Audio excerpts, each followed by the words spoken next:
Welcome to బీజేటీవీ. ముందుగా headlines చూద్దాం. బెంగాల్ అభివృద్ధిపై టీఎంసీపై ప్రధాని మోదీ ఘాటు విమర్శలు. మాఫియా రాజు పెరిగిందని టీఎంసీ ప్రభుత్వంపై ఆరోపణలు. బీజేపీ అధికారంలోకి వస్తుందని మోదీ ధీమా. డబుల్ ఇంజన్తో అభివృద్ధి వేగవంతమవుతుందని వ్యాఖ్య. ఇంటర్ విద్యార్థులకు మధ్యాహ్న భోజన పథకంపై బట్టి ప్రకటన. ప్రభుత్వ విద్యా బలోపేతానికి కీలక నిర్ణయం ప్రకటించిన బట్టి పౌష్టికాహారంతో విద్యార్థుల ఆరోగ్యం మెరుగవుతుందని వెల్లడి.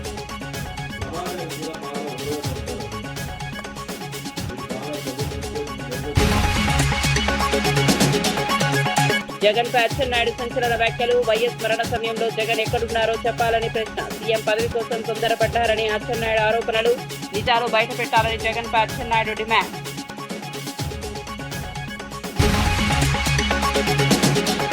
హరీష్రావుపై భూ కబ్జాల ఆరోపణలతో మెట్టుసాయి విమర్శలు. 10,000 నుంచి కోట్లకు ఎలా ఎదిగారో చెప్పాలని సవాల్. మెదక్ జిల్లాలో భూదోపిడీ చేశారని ఘాటు ఆరోపణలు వెల్లడి. నీతులు చెప్పే అర్హత లేదని హరీష్ పై మెట్టుసాయి వ్యాఖ్య.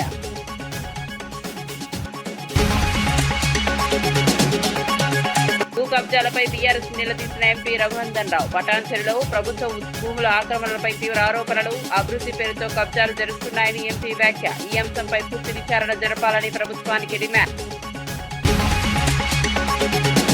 తెలంగాణలో ప్రభుత్వ విద్యను బలోపేతం చేసే దిశగా డిప్యూటీ సీఎం బట్టి విక్రమార్క కీలక నిర్ణయాలు తీసుకున్నారు.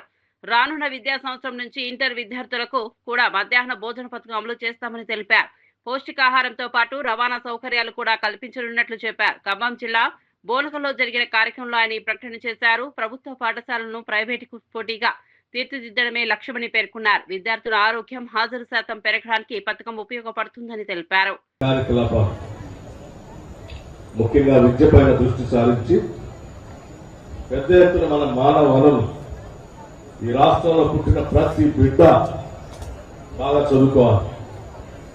ఆర్థిక పరమైనటువంటి వసతులు లేక నేను పాఠశాల పోలేకపోయానే, లేకపోతే ఇంగ్లీష్ మీడియం చదువుకోలేకపోయానే, లేకపోతే నేను ఇంకా కార్పొరేట్ స్థాయిలో ఉన్నటువంటి బడిలో చదువుకోలేకపోయానే, భవిష్యత్తులో ఇంకా నేను మా తల్లిదండ్రులు నాకు ఆర్థికంగా సహాయం చేస్తే ఇంకా పెద్ద పెద్ద చదువుకునేవాడిని, అది చదువుకోలేకపోయానే అనేటువంటి బాధ ఈ రాష్ట్రంలో పుట్టిన ఏ బిడ్డకి ఉండకూడదు అనేటువంటి ఆలోచనతోనే ఈరోజు రాష్ట్ర ప్రభుత్వం అనేక కార్యక్రమాలు తీసుకొని ముందుకు పోతా ఉన్నాం. వాటిలో ప్రధానంగా మీ అందరూ తెలిసిందే, ఈ శాఖ సాక్షాత్తు రాష్ట్ర ముఖ్యమంత్రి రేవంత్ రెడ్డి గారి నాయకత్వంలో ఉంది. ఈ శాఖ విద్యాశాఖ ప్రత్యేకంగా వారి దృష్టి సారించి ఆర్థిక శాఖ చూస్తున్న నాతో మాట్లాడారు. అలా మనం ఈ రాష్ట్రంలో పుట్టిన ప్రతి బిడ్డకి కావలసినంత విద్యను అందిద్దాం. దానికి కావలసినటువంటి వనరులు మీరు ఏ రకంగా సమకూరుస్తారో సమకూర్చండి. మనం పాలనలో ఏదో మన పాలకులాగా హోదాలుగా అనిపించడం కాదు, ప్రజల్ని భవిష్యత్ తరాలకు ఉపయోగపడేటువంటి అద్భుతమైన మానవ వనరులుగా మార్చడం కోసం ఒక కార్యక్రమం చేద్దామని చెప్పినప్పుడు నిజమే తెలంగాణ రాష్ట్ర ప్రజలు ఈ రాష్ట్రం బాగుపడాలని, ఈ రాష్ట్రం అభివృద్ధి చెందాలని, ప్రత్యేక రాష్ట్రం వస్తే ఇంకా మేము ఎదుగుతామనేటువంటి ఆశతో కోరి కొట్లాడి తెచ్చుకున్న రాష్ట్రంలో వనరులు ఉన్నాయి. కానీ ఆ వనరులు దేనికోసం ఖర్చు పెట్టాలో ఖర్చు పెట్టకుండా 10 ఏళ్ళు దోపిడీ గురి కావటం వల్ల అనుకున్నటువంటి అభివృద్ధిని సాధించలేకపోయాం. దీనికి సంబంధించి ప్రత్యేకంగా మనం ఈ ప్రభుత్వం ద్వారా సిపెక్ సర్వే చేస్తే ఆ సర్వేలో కూడా తెలిసింది ఏంటంటే విద్య ద్వారానే అభివృద్ధి సాధ్యం అవుతుందని చాలా స్పష్టంగా లెక్కలు చెప్తాం. అందుకోసం చాలా దృష్టి సారించాము. ఈరోజు రాష్ట్రంలో ఉన్నటువంటి ప్రతి బిడ్డ young India integrated residential school అంటే ఇంటర్నేషనల్ స్టాండర్డ్స్ లో మన రాష్ట్రంలో పుట్టినటువంటి పిల్లలు చదువుకునేటట్టుగా young India integrated residential schools ని రూపకల్పన చేశాం. ఈరోజు రాష్ట్ర వ్యాప్తంగా వైఎస్ మరణ సమయంలో జగన్ ఎక్కడ ఉన్నారో చెప్పాలని మంత్రి అచ్చెన్నాయుడు ప్రశ్నించారు. ఆచూకీ తెలియక ప్రజలు ఆందోళన చెందుతున్న సమయంలో సీఎం పదవి కోసం ప్రయత్నించడం సరికాదన్నారు. ఏం జరిగిందో స్పష్టత రాకముందే సంతకాల సేకరణ జరపాలనే ఆరోపణలు చేశారు. కులాలకు అతీతంగా, మతాలకు అతీతంగా రాజశేఖర రెడ్డి గారి హెలికాప్టర్ మిస్ అయ్యింది, ఏమయ్యారు, ఏం జరిగిందని చెప్పి అందరం ఆందోళన చెందుతున్నాం.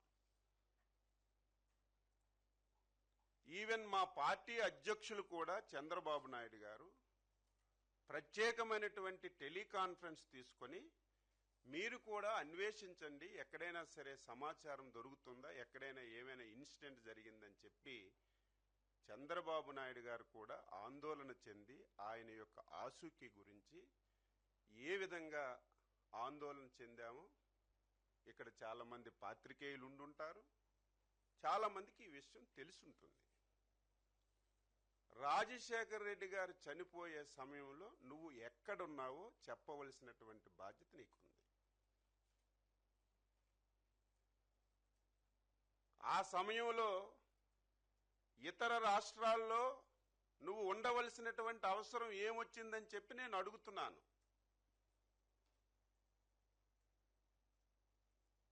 ఆ సమయంలో పోలవరం టెండర్లు చనిపోయిన రోజునే 100 కోట్ల రూపాయలు టెండర్లు ఆన్లైన్లోకి ఎక్కించి టెండర్లు పిలిచినటువంటి పరిస్థితికి ఆన్సరు నువ్వు చెప్పవలసినటువంటి అవసరం ఉంది.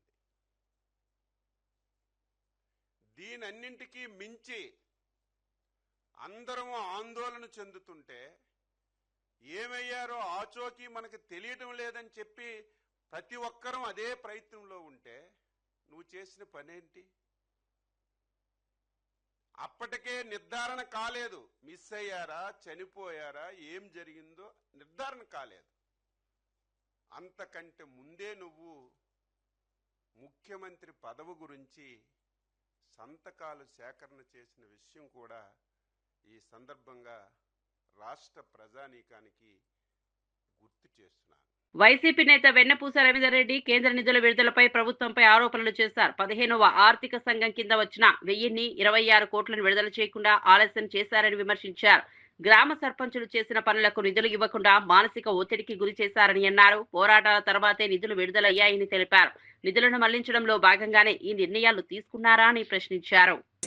ఆ నిధులన్నింటినీ కూడా తొక్కి పెట్టినటువంటి రాష్ట్ర ప్రభుత్వం వైఎస్ఆర్ కాంగ్రెస్ పార్టీ ఆధ్వర్యంలో పంచాయతీరాజ్ విభాగం తరపున అనేక రకాల విజ్ఞప్తులు, ధర్నాలు చేస్తే రిలీజ్ చేసినటువంటి ఆ డబ్బును ఏదైతే గ్రామాల్లో సర్పంచులు మౌలిక సదుపాయాల కల్పన కోసం డ్రింకింగ్ వాటర్ కావచ్చు, శానిటైజేషన్ కావచ్చు, ఇట్లా అనేక రకాలైనటువంటి గ్రామాల్లో కనీస సౌకర్యాల కల్పన కోసం ఖర్చు చేసినటువంటి డబ్బును వాస్తవంగా వాళ్ళ హక్కు చేసినటువంటి ఎవరైతే సర్పంచులు చేయించింటారో కాంట్రాక్టర్ ద్వారా ఆ డబ్బు రిలీజ్ చేయాల్సినటువంటి డబ్బును రాష్ట్ర ప్రభుత్వం ఎంపీడీఓల ద్వారా, డిప్యూటీ ఎంపీడీఓల ద్వారా, పంచాయత్ సెక్రటరీల ద్వారా అనేక రకాలైనటువంటి ఒత్తిళ్లకు గురి చేసి ఎక్కడ కూడా చిల్లి గవ్వ కూడా డ్రా చేయనీకోకుండా సర్పంచులకు మానసిక క్షోభకు గురి చేసినటువంటి ప్రభుత్వం ఈ కూటమి ప్రభుత్వం అని చెప్పి ఈ సందర్భంగా నేను గుర్తు చేస్తా ఉన్నా. ఏమయ్యా, రాష్ట్ర ప్రభుత్వం ఏమైనా తన అబ్బ గంట? రాష్ట్ర ప్రభుత్వం ఎక్కడైనా ఒక చిల్లి గవ్వ రిలీజ్ చేసిందా?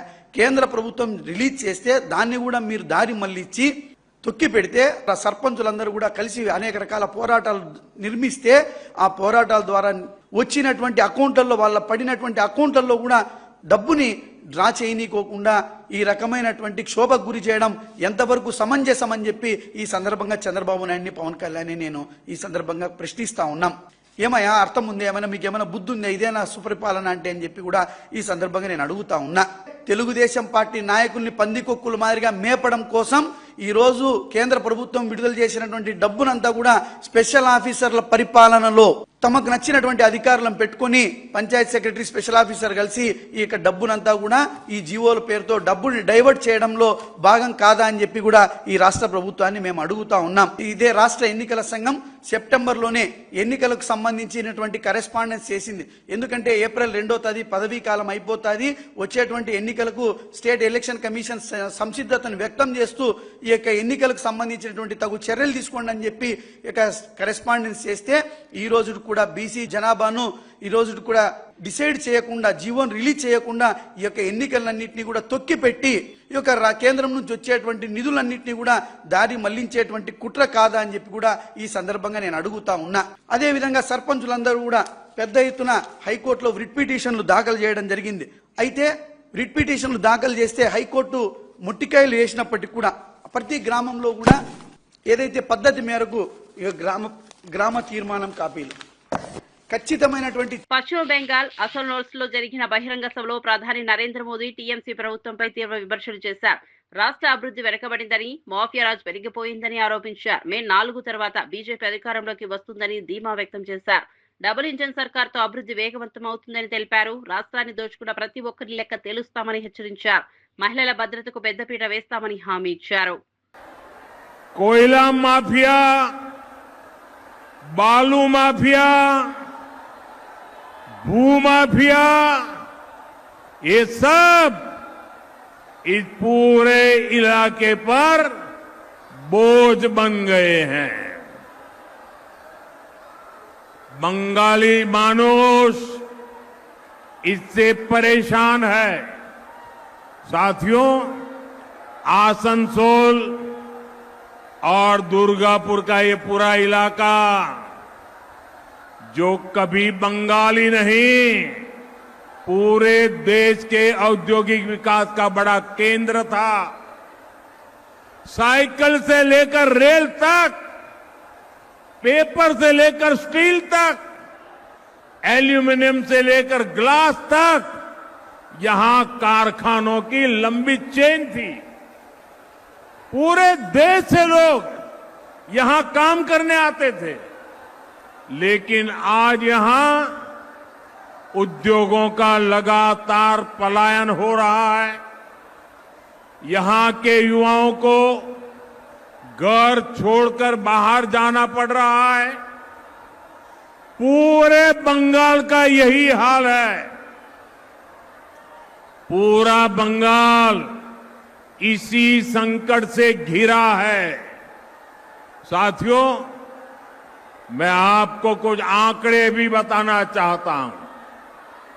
हमारा भारत एक विशाल परिवार है, बहुत बड़ा परिवार है। 140 करोड़ देशवासियों का परिवार है, जिसमें अलग अलग राज्य उस परिवार के महत्वपूर्ण हिस्सा है। ये राज्य जितना कमाते हैं, उतना ही परिवार की, विशाल परिवार की आय बढ़ती है।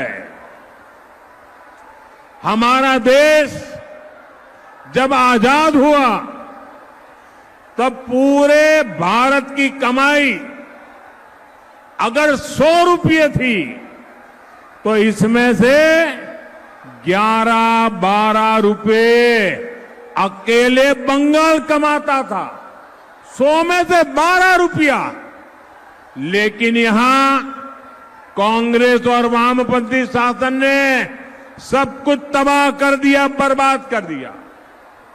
और इतना कम था तो 2011 में जब आपने टीएमसी को मौका दिया, तब देश की कमाई में बंगाल का हिस्सा घटकर 6 रुपये रह गया था। आपने टीएमसी पर विश्वास किया था कि वो हालात सुधारेगी।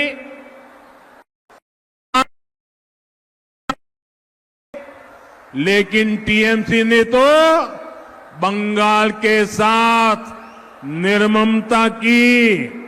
निर्ममता की सारी हदें पार कर दी।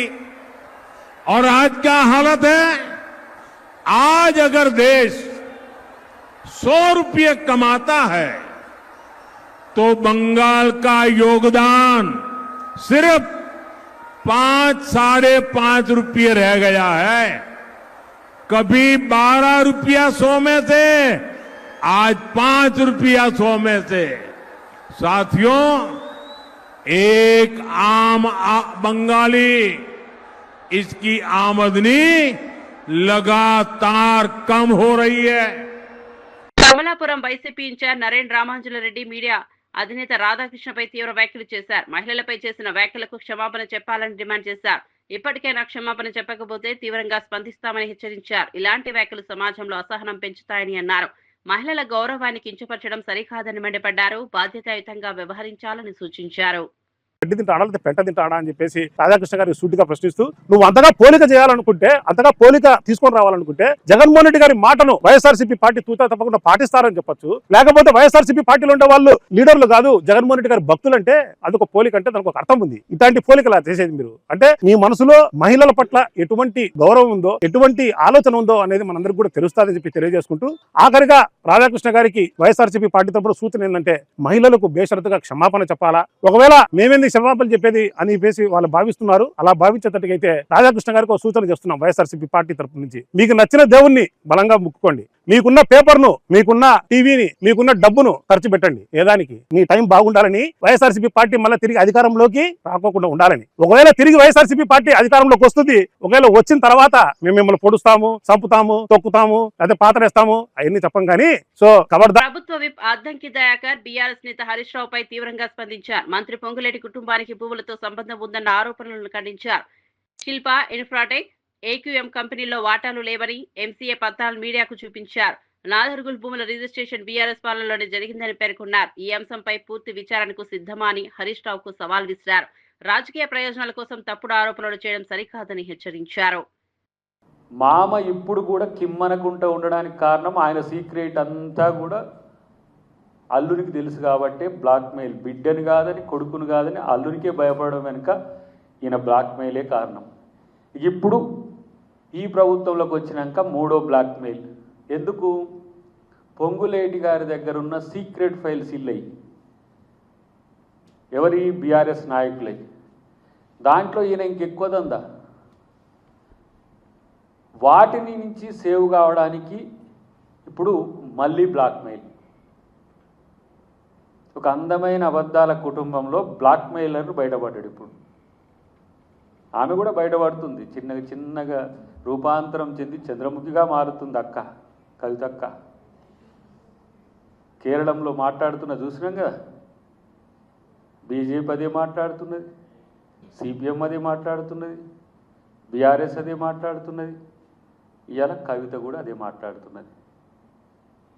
ఏదో రేవంత్ రెడ్డి గారు ఆడిపించిన ఆట అని అందరు భ్రమపడ్డారు, కానీ తేలిపోతున్నది కదా.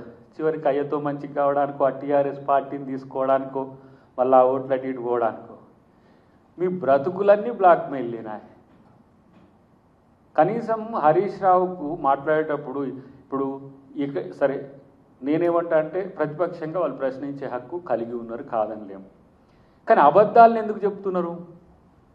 వాస్తవాలు ఇట్లా ఉన్నాయి కదా. ఇప్పుడు నేను కూడా అంట ఇదే శిల్పా ఇన్ఫ్రాటెక్ హరీష్ రావుకు సంబంధం ఉంది అని అంట. బట్టగాల్సి మీద వేస్తానికి ఏముంటుంది? ఇదే ఏక్యూఏఎం సంబంధించిన కంపెనీకి సంబంధించి కూడా వీళ్ళకు సంబంధాలు ఉన్నాయని అంట.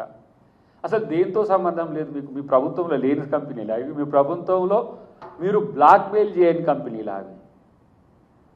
అట్లా బ్లాక్మెయిల్ చేస్తేనే మొన్న దాంట్లో ఎలక్షన్ కమిషన్కి సంబంధించిన ఎలక్ట్రల్ బాండ్స్ విషయంలో బయటికి వెళ్ళే కదా కేటీఆర్ ఎక్కడికి పోయిండు, ఎంక్వైరీకి పోయినాడు, అది ప్రాసిక్యూషన్కి పోయిన పరిస్థితి. కాబట్టి హరీష్ రావు ఏంటంటే మామనేమో బయటికి రాడు, బామ్మార్దేమో ఊళ్ళో లేడు, మరదలేమో పార్టీలో లేదు, ఇక రెచ్చిపోతున్నాడు. ఇక ఎందుకు?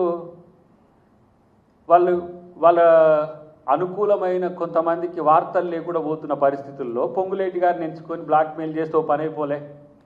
కాబట్టి 1-2 ఫైల్స్ క్లియర్ చేసినా కూడా మనకు లాభం జరుగుతుందని ఒక దుగ్ధతో చేస్తున్న ప్రకటనలు తప్పితే అసలు నేను ఒక మాట అనాలనిపిస్తుంది మనోని. అంటే నేనేమో వీళ్ళ దానికి రెస్పాండ్ వీడియోలలో అవుతున్నాం, ఎందుకంటే అంత సీన్ లేదు వీళ్ళకని. మహిళా రిజర్వేషన్ బిల్లులో బీసీ మహిళలకు ప్రత్యేక కోటా కల్పించాలని మాజీ ఎంపీ వి హనుమంతరావు డిమాండ్ చేశారు. అగ్రవర్ణ మహిళలకే కాకుండా వెనుకబడిన వర్గాల మహిళలకు కూడా అవకాశాలు కల్పించాలని అన్నారు. ఢిల్లీలో జంతర్ మంతర్ వద్ద నిర్వహించనున్న ధర్నాకు బీసీ మహిళలు పెద్ద ఎత్తున హాజరు కావాలని పిలుపునిచ్చారు. కులగణన ఆధారంగా రిజర్వేషన్లు ఇవ్వాలని కోరారు. పేదరికంలో ఉన్న చదువుంటే పైకి రావచ్చు అనే ఆలోచనతో ఆ రోజులలో భార్య అయినటువంటి సావిత్రిబాయి పూలేతో కూడా స్కూల్ పెట్టడం జరిగింది. అది రాను రాను గతం ఆయన చేసినటువంటి ఆలోచనను బాబాసాహెబ్ అంబేద్కర్ చదువుకొని బ్యారిస్టర్ అయ్యి దేశానికి రాజ్యాంగం రాశాడు. మన భారతదేశ స్వాతంత్రం వచ్చిన తర్వాత ఆనాడు ఉన్నటువంటి బ్రిటిష్ వారి పరిపాలన ఉన్నటువంటి రాజ్యాంగం ఉండే. కానీ మన దేశంలో అన్ని మతాల వారు, అన్ని కులాల వారు, అన్ని భాషలు ఉన్నాయి కనుక మన దేశానికి రాజ్యాంగం ఎవరు రాస్తారని ఆలోచన చేస్తే ఆనాడు మహాత్మా గాంధీ, పండిట్ జవహర్లాల్ నెహ్రూ, సర్దార్ వల్లభాయ్ పటేల్, మౌలానా గారు కలుపు కాలిన వాడు, పేదరికంలోకి వెళ్ళి వచ్చిన వాడే నిజమైన ఏదైతే కాన్స్టిట్యూషన్ రాస్తాడు, సంవిధానం రాస్తాడని ఆలోచన చేసి ఆయనకు అవకాశం ఇచ్చారు. ఇవాళ ఏదైతే నరేంద్ర మోడీ గారికి గతంలో నేను ఓబీసీ ఎంపీస్ కన్వీనర్గా 3 సార్లు కలిసా. ప్రతిసారి ఒకటే చెప్పిన మా జనాభా ఎక్కువ ఉన్నదండి, మాకు ఒక సెపరేట్ మినిస్ట్రీ ఇవ్వాలి. అదే కాకుండా ఎప్పుడో 1931లో ఎప్పుడో కులగన జరిగింది, ఆ తర్వాత జనగణ కులగన కూడా జరిగింది. కానీ ఇప్పటి వరకు మాకు న్యాయం జరుగుతలేదు. ఎట్టి పరిస్థితుల్లో క్యాస్ట్ వైజ్ సెన్సస్ చేయాలని నేను పట్టుదలతో అడిగినా ఆ రోజులలో Rajnath Singh being a home minister అన్నాడు, నేను తప్పనిసరిగా చేస్తాను. 2008లో at the time I was a member of parliament, అదేవిధంగా ఓబీసీ ఎంపీస్ కన్వీనర్గా నేను నిజమే అనుకున్నా. కానీ ఇంతవరకు జరగలేదు. కానీ ఇవాళ రాహుల్ గాంధీ గారు కన్యాకుమారి నుంచి కశ్మీర్ వరకు పాదయాత్ర చేసి 4500 కిలోమీటర్లు నడిచిన తర్వాత రైతులను, నిరుద్యోగులను, అట్టడుగున్న ప్రజానికాన్ని అందరినీ కలిసి వాళ్ళ బాధలు తెచ్చుకొని ఒకటే అన్నాడు, నేను గతంలో కేవలం ఎస్సీ ఎస్టీలకి అన్యాయం జరుగుతుంది, కానీ వీరికంటే ఎక్కువ బడుగు బలైన వర్గాలలో బిలో పావర్టీ వారికి చాలా అన్యాయం జరుగుతుంది. కానీ ఆయనకు ఒక స్లోగన్ ఇచ్చే, we come to the power, we'll conduct caste wise census, జితనా హిస్సేదారీ ఉత్తి బాగి according to their population wise we'll give reservation అన్నాడు. అప్పుడు అందరికి మేలుకొల్పు వచ్చింది. ఒక అగ్ర కులాల్లో పుట్టినటువంటి రాహుల్ గాంధీ ఇందిరాగాంధీ మనవుడుగా.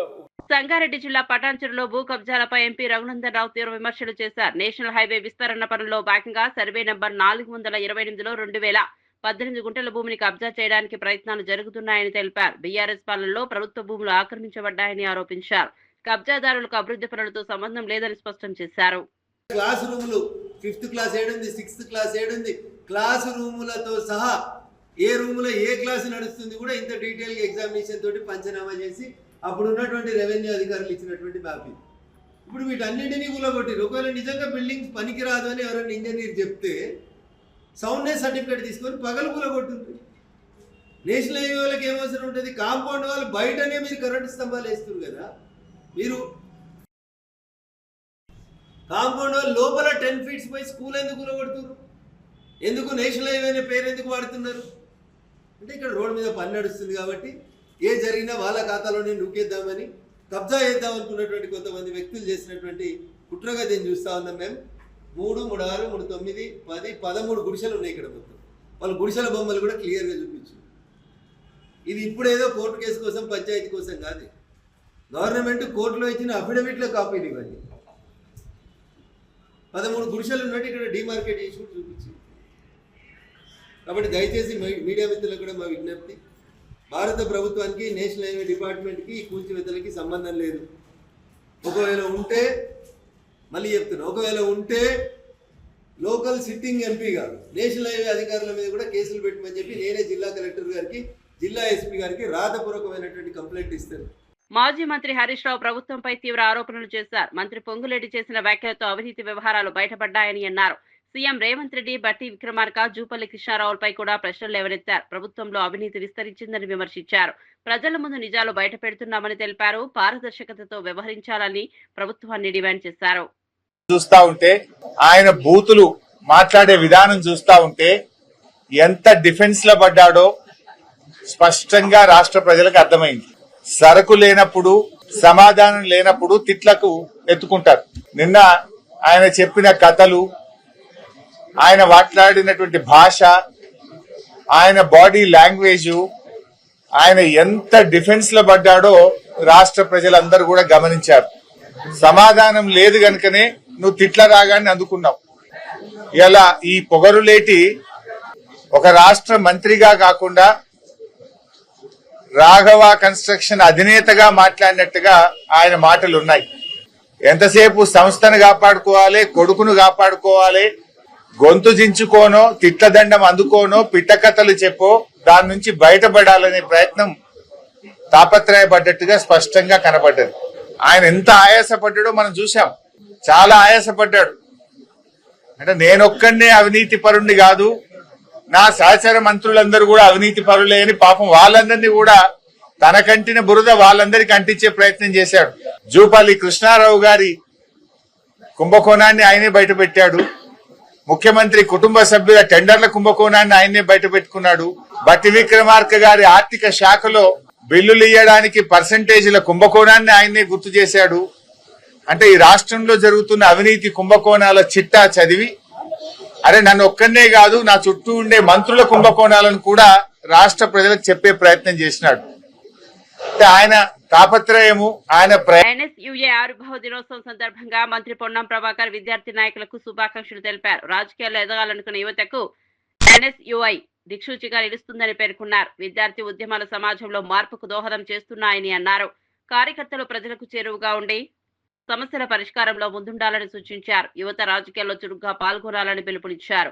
నాయకత్వ లక్షణాలు పెంపొందించుకోవాలని సూచించారు. విద్యార్థి సంఘాలు ప్రజాస్వామ్య బలోపేతానికి కీలకమని తెలిపారు. నా హృదయపూర్వక శుభాకాంక్షలు. మీ Ponnam Prabhakar. Fisheries corporation chairman Mettu Sai Kumar BRS నేత హరీష్ రావుపై తీవ్ర ఆరోపణలు చేశారు. 10,000కు గతిలేని వ్యక్తి 10,000 కోట్లకు ఎలా ఎదగాలో చెప్పాలని ప్రశ్నించారు. ఉమ్మడి మెదక్ జిల్లాలో భూ కబ్జాలకు పాల్పడ్డారని ఆరోపించారు. భూ బకాసురులుగా వ్యవహరించిన వ్యక్తి ఇప్పుడు నీతులు మాట్లాడడం ఆశ్చర్యకరమన్నారు. కాంగ్రెస్ ప్రభుత్వం సీఎం రేవంత్ రెడ్డిపై విమర్శించే అర్హత హరీష్ కు లేదని స్పష్టం చేశారు. ప్రజలను తప్పుదోవ పట్టించే ప్రయత్నాలు చేస్తున్నారని మండిపడ్డారు. కోట్ల రూపాయలకు పడగలెత్తిండో సిద్దిపేట ప్రజలకు తెలియాలి. సిద్దిపేట ప్రజలకు రక్తాన్ని తాగి అటు పటాన్చేరులో, అటు సదాశివపేటలో, అటు జహీరాబాద్ లో, ఇటు నారాయణఖేట్లో, ఇటు రామాయణపేటలో, అటు నర్సాపూర్లో, అటు సిద్దిపేటలో, ఆ చుట్టుపక్కల ఉన్నటువంటి దుబ్బాకలో, ఉమ్మడి మెదక్ జిల్లాలో హరీష్ రావు అరాచకాలు అన్ని కావు. 10 సంవత్సరాలు భూ బకాసునిలాగా రక్తం తాగే రాక్షసునిలాగా డబ్బు మదం పట్టిన ఒక దుర్మార్గునిలాగా 10 సంవత్సరాలు. వరంగల్ విమానాశ్రయానికి 3 నెలల్లో శంకుస్థాపన చేస్తామని కేంద్ర మంత్రి రామ్మోహన్ నాయుడు తెలిపారు. ఆదిలాబాద్ లో డిఫెన్స్ ఎయిర్పోర్ట్ అభివృద్ధి కూడా జరుగుతోందని వెల్లడించారు. సివిల్ ఏవియేషన్ కోసం ప్రత్యేక టెర్మినల్ నిర్మించనున్నారు. ఏప్రిల్ 17న ఓఎల్ఎస్ సర్వే అనంతరం పూర్తి ప్రణాళిక సిద్ధమవుతుందని చెప్పారు. రాష్ట్ర ప్రభుత్వం అవసరమైన భూమిని కేటాయించాల్సి ఉందని పేర్కొన్నారు. ఈ ప్రాజెక్టులతో ఉత్తర తెలంగాణలో అభివృద్ధి వేగవంతమవుతుందని తెలిపారు. ఎయిర్పోర్ట్ అథారిటీ ఆఫ్ ఇండియా తరపునే ఒక నిర్ణయం తీసుకుని ఒక బ్రహ్మాండమైనటువంటి ఎయిర్పోర్ట్ అక్కడ నిర్మించాలని దానికి కూడా అడుగులు ముందుకు వేస్తున్నాం. మరొక 3 నెలల్లో దానికి ఫౌండేషన్ స్టోన్ కూడా వేసే విధంగా చర్యలు కూడా ఈ రోజు చేపట్టారు. ఆదిలాబాద్ లో ఎయిర్పోర్ట్ నిర్మించాలనంటే సుమారు ఎయిర్ బస్ కి సరిపోయేటట్టు ఒక రన్వే నిర్మించాలనంటే ఒక 430 ఎకరాల వరకు భూమి తాలూకా ఆవశ్యకత అక్కడ ఉంది. సో ఈ యొక్క రిక్వెస్ట్ ని మేము స్టేట్ గవర్నమెంట్ కూడా పంపించాం. ఒక పక్కన స్టేట్ గవర్నమెంట్ కి ల్యాండ్ తాలూకా రిక్వెస్ట్ కూడా పెడుతూనే డిఫెన్స్ తాలూకా ఇన్వాల్వ్మెంట్ వాళ్ళ సైడ్ నుంచి, ఎందుకనంటే డిఫెన్స్ ఎప్పుడు కూడా చాలా స్ట్రాటజీతో ఉన్నటువంటి ఒక మినిస్ట్రీ కాబట్టి వాళ్ళు కూడా ఆదిలాబాద్ తాలూకా సైట్ ఇంపార్టెన్స్ కూడా వాళ్ళు తెలియజేయడంతో ఆ ఎయిర్పోర్ట్ లో ట్రైనింగ్ ఫెసిలిటీ డిఫెన్స్ కి సంబంధించి ఏర్పాటు చేసుకుని ఆ ఎయిర్పోర్ట్ ని వాళ్లే డెవలప్ చేసి ఏదైతే సివిల్ ఆపరేషన్స్ కావాల్సినటువంటిది ఉందో వాళ్ళకి సివిల్ ఎంక్లేవ్ నిర్మించుకోవడానికి ఒక అవకాశం కల్పిస్తున్నట్టు ఆ యూజర్ అగ్రిమెంట్ లో కూడా ఈ రకంగా చేద్దామని ఒక మంచి ప్రపోజల్ మరి రాజ్నాథ్ సింగ్ గారు మాకు తెలియజేయడం జరిగింది. చాలా సంతోషం. ఎందుకనంటే ఇందులో 3 తాలూకు ఇన్వాల్వ్మెంట్ కూడా చాలా ప్రాముఖ్యత కలిగింది. Civil aviation department, defence, ministry of defence, అలాగే మన స్టేట్ గవర్నమెంట్. ఈ 3 కలిసి ఏప్రిల్ 17th నాడు గ్రౌండ్ కి వెళ్లి అక్కడ మరొకసారి ఓఎల్ఎస్ ఆబ్స్టికల్ లిమిటేషన్ సర్వే కూడా చేసుకుని మరొకసారి ఫీల్డ్ కి వెళ్లి స్టడీ చేసి ఇంకేమైనా ఆబ్స్టికల్స్ ఉన్నా, ఇంకేమైనా లిమిటేషన్స్ ఉన్నా వాటన్నిటిని కూడా పరిగణలోకి తీసుకొని రన్వే ఓరియంటేషన్ లేకపోతే మాస్టర్ ప్లాన్ ఇవన్నీ కూడా స్టడీ చేసి దాని మీద ఒక ప్లాన్ కి మాస్టర్ ప్లాన్ కూడా నిర్ధారించడానికి 17th నాడు ఒక నిర్ణయం తీసుకుంటున్నారు. స్టేట్ గవర్నమెంట్ ల్యాండ్ ఎక్వైర్ చేసుకుని ఇవ్వాల్సినటువంటి బాధ్యత స్టేట్ గవర్నమెంట్ అవుతుంది. అది కూడా ఆల్రెడీ వాళ్ళకి కమ్యూనికేట్ చేసాం. వాళ్ళు కూడా ఖచ్చితంగా అది చేస్తా. In the interest of the airport, in the interest of development of Adilabad area వాళ్ళు కూడా సహకారం అందిస్తారని కూడా తెలియజేయడం జరిగింది. హైదరాబాద్ లో ట్రాఫిక్ సమస్యలను తగ్గించేందుకు అధికారులు కీలక నిర్ణయం తీసుకున్నారు. షేక్పేట్ ఫ్లైఓవర్ నుంచి మాస్టర్ ట్యాంక్ వరకు మోడల్ కారిడార్ గా అభివృద్ధి చేయాలని నిర్ణయించారు. సజ్జన జీహెచ్ఎంసీ కమిషనర్ కర్ణన్ స్వయంగా బస్సులో ప్రయాణిస్తూ ట్రాఫిక్ సమస్యలను పరిశీలించారు. బాటిల్ నెక్ పాయింట్లను గుర్తించి తక్షణ చర్యలు తీసుకోవాలని అధికారులకు ఆదేశించారు. వాహనాల రాకపోకలు సాఫీగా సాగేందుకు కొత్త ప్రణాళికలు సిద్ధం చేస్తున్నారు. ఈ ప్రాజెక్ట్ పూర్తయితే నగర ట్రాఫిక్ సమస్యలు తగ్గుతాయని భావిస్తున్నారు. Hyderabad city police team officers అట్లానే జిహెచ్ఎంసీ ఆఫీషియల్స్ కన్సర్న్ ఆఫీసర్స్ అందరూ కూడా కలిసి షేక్పేట నుంచి దాదాపు 2 గంటల రోడ్ పైన ఉండి ఎక్కడెక్కడ మనకు ఆబ్స్టకల్స్ ఉన్నాం, ఎక్కడెక్కడ మనము పని చేయవచ్చు, ఎక్కడెక్కడ మనం స్ట్రీమ్లైన్ చేసే పైన మనము చాలా విషయపైన మనము డిస్కస్ చేయడం జరిగింది. అక్కడ కమిషనర్ గారు కూడా ఇమీడియట్లీ కన్సర్న్ డిపార్ట్మెంట్స్ కూడా ఆదేశం ఇవ్వడం జరిగింది. సో అటు ఒక ట్రాఫిక్ని డిసిప్లిన్ చేయడము, అట్లానే వచ్చే వారం నుంచి ఇక్కడ ఈ యొక్క హెచ్సిటీ వర్క్స్ ఉంది. లాస్ట్ టైం కూడా సండే కూడా మనము 1 వే చేయడం జరిగింది, బాగా సక్సెస్ కావడం జరిగింది. మంచి పబ్లిక్ నుంచి కూడా మంచి స్పందన రావడం జరిగింది. దాన్ని దృష్టిలో పెట్టుకొని ఎక్కడెక్కడ కొన్ని వర్క్స్ చేయాలి దానిపైన కూడా ఇక్కడ కమిషనర్ గారు, మనము, మన joint CP traffic Joel plus DCP traffic Kajal అందరు కూడా కలిసి మనము అట్లానే అడిషనల్ కమిషనర్ ప్రియాంక వచ్చి మనం అందరూ కూడా ఇన్స్పెక్ట్ చేయడం జరిగింది. ఐ థింక్ వచ్చే రోజు మనం ఈ ఒక ఏమేమి సివిల్ వర్క్స్ ఉన్నా కంప్లీట్ చేసి వచ్చే వారం నుంచి ఈ ఒక కేబీఆర్ పార్క్ చుట్టూ 1 వే చేయడానికి కూడా మనము ప్రయత్నం కూడా చేయడం జరుగుతుంది. సో మనం ఇట్లానే ఇంకోటి ఏరియాలు కూడా వచ్చే వారము ఈ మన్సూన్ వచ్చే లోపల అన్ని చోట్ల కూడా ఎక్కడెక్కడ మనము ఈ ఒక మన్సూన్ వర్క్స్ చేసుకోవడం కానీ ట్రాఫిక్ డిసిప్లిన్ చేయడానికి జిహెచ్ఎంసీ ఆఫీషియల్స్ మనము చర్య తీసుకోవడం జరుగుతుంది.